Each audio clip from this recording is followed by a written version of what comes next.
So, some of you have asked me about these dounis exercises, and there was one false start, so to speak, with the drill exercises in Opus 18, and now we've switched to something more basic, and that is Opus 20, and it's called the daily dozen. And I'm going to explain just the first exercise, and of those also only the first part. And the goal is to improve the independence of the fingers so that each finger can move on its own without the others kind of twitching in sympathy or whatever they like to do. And the basic setting is one version, the so-called easier version of the Geminiani Grip, or the Geminiani finger position, where you start with the first finger on A flat on the G string, then second finger on F on the D string, then third finger on D on the A string, and then fourth finger on B natural on the E string. So you have basically first finger on the lowest string, second on the next one, third on the next one, fourth on the highest string, and they start all basically a whole step apart, or a major sixth, if you take the different string into account, right? So that's the basic position, and that is what Geminiani invented. And he also had the opposite, where you start with the fourth finger on the G string and then go up. So this is more difficult. So the first version uses this simple Geminiani grip, and of course the first consideration would be to have a relaxed wrist, so that the wrist is straight or turned inward. So let me see if I you see, that's already the first problem. So let's see, I build this up from the fourth finger, that's always best, and then the first, the upper three are not that problematic, but then I want to put down the first finger too, and I notice that I don't really have the room because the hand is too low. So let's see if I can maybe, now that looks good, does it? Okay, first fourth finger, there's not much curve in the fourth finger, but just a little bit. So my first approach would be just to find this position and see if I can kind of relax into it. That means lifting the violin up with the other hand, or maybe supporting it somewhere if you can, and then just let the fingers be, do some Alexander technique, constructive thinking, perhaps wriggle the thumb a little bit and just sit there. So I think that's already a lot for the beginning. Maybe I'm not ambitious enough, but I feel like I have to award myself or acknowledge that I did some good work if I did that. So okay, so then the next step afterwards is to lift a single finger, leave all of them down and then only lift one. So of course start with the first finger and dang, dang, dang, dang, dang, dang, dang, dang. So that's one measure to lift 4 times, and then this is to be repeated 4 times, so that's kind of a drill. But again, I think it's not important to achieve that in any way, but to do it so that the hand is still in a not completely crazy position, let's put it that way. So apparently maybe there are some people for whom this comes very easily, but it's okay if they're a little bit uncomfort, but it shouldn't be too much, so because then it means that we are just hurting ourselves, right? So do that a number of times, and from the twirl exercises I took that it's more important to lift than to drop. So it's more like dang, dang, lift, and not move the wrist, of course, and the movement comes from the lower arm. So it's not any kind of muscles in here or in here, that I don't even think there are many muscles to lift the fingers, so there is no other possibility than it coming from the lower arm. But I also think it's good to be aware that that is where the movement comes from, because if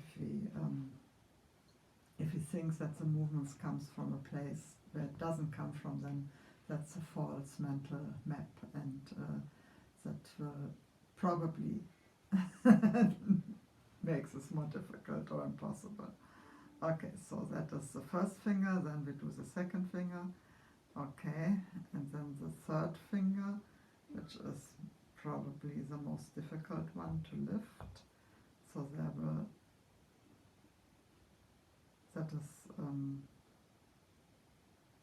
what hopefully will improve. And then the fourth finger. Was so straight that it didn't want to lift. Okay, so something like so if it is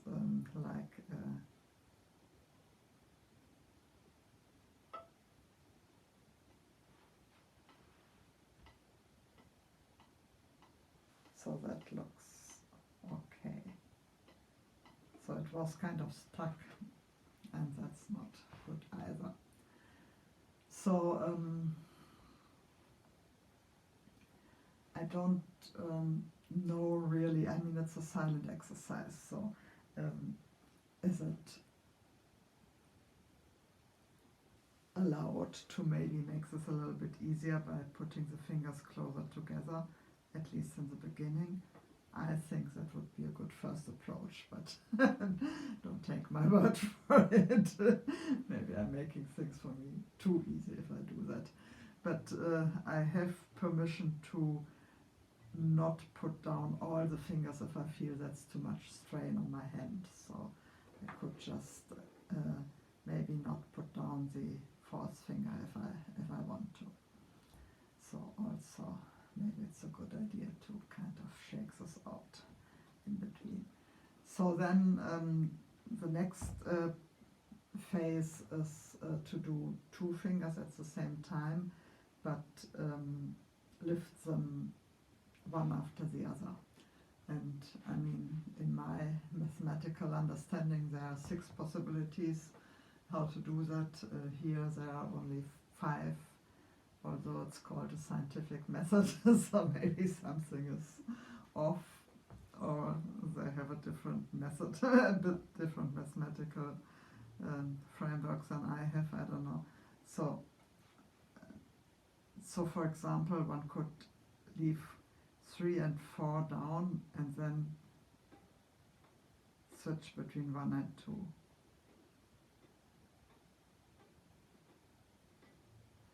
Or you could leave 2 and 4 down and switch between 1 and 3.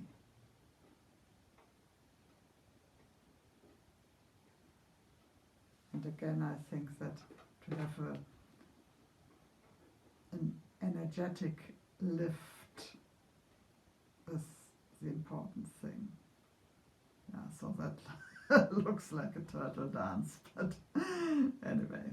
So you do that with all combinations that you can, and each time one movement is an eighth note, so you do in one measure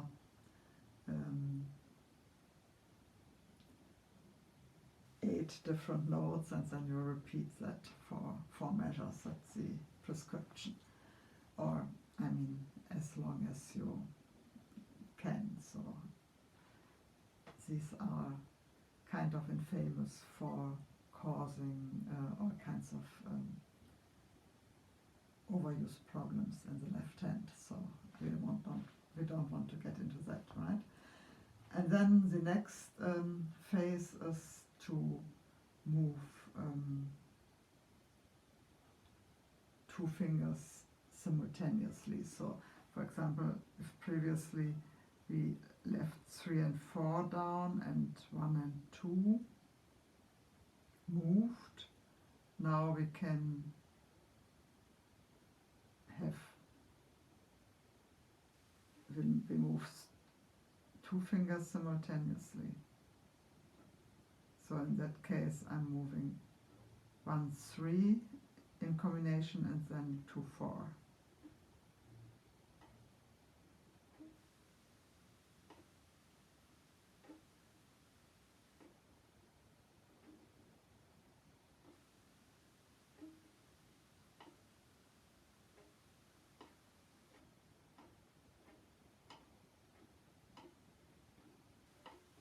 And that can be tricky.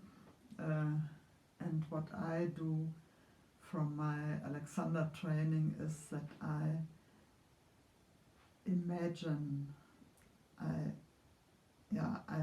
imagine the fingers in my mind, and then I kind of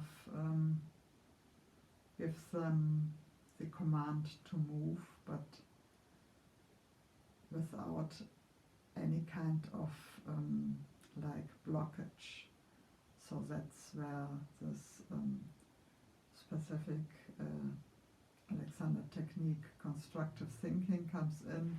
I ask myself, where else do I seem to be easing a bit, or where else do I seem a bit easy, or something like that, and just wonder about easing in my body, and that takes the mind out of the equation of actually wanting to do it. So I don't know, there's maybe another approach would be, if you want to, you could imagine doing that and then doing a body check if you are tense somewhere, and then do the movement. But I think it's important not to do it that way, but do it with some kind of ease. So I imagine now that I want to move 1, 2, and now exchange that for 3, 4. Something didn't work. 1, 2. Yeah.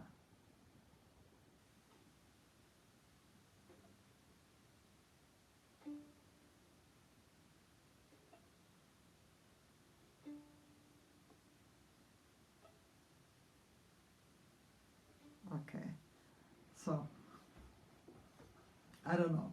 I think the way to approach this that way is the most effective, because it takes into account the mind-body unity and gives each component their own responsibility, and also it is sense, mindful not to overdo it in any way. So I think that's the really most important thing, because if you can do in the practice room, do this for a day and then are injured for a month, and it doesn't help anything, right? So yeah, so this is the first of the daily dozens, and also only the first part. Okay? Yeah, I think I'll leave it with that. Yeah, okay, so maybe one last thing.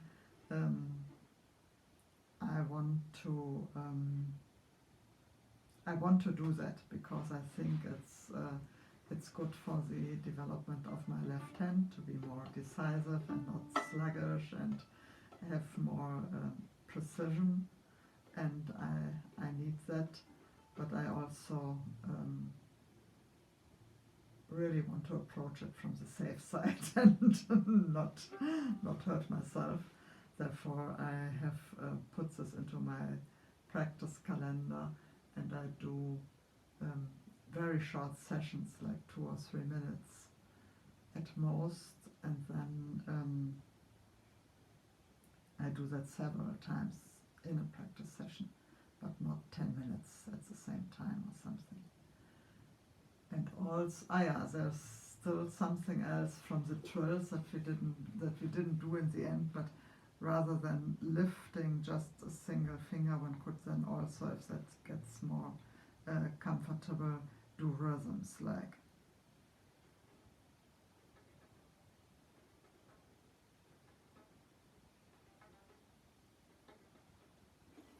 or I don't know.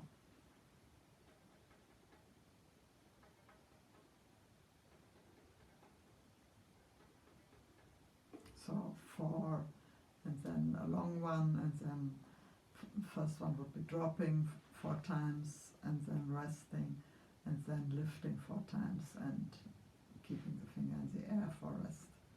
So these kind of rhythms were in the trill exercises, and I think I could just add them here, because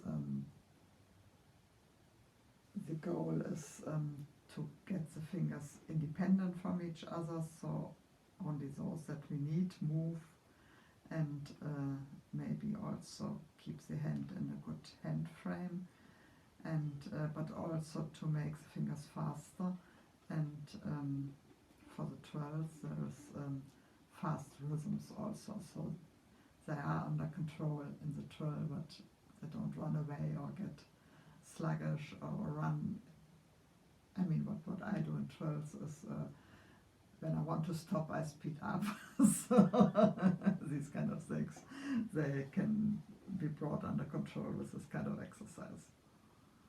Okay, good. That's a wonderful love-hate relationship that's developing here.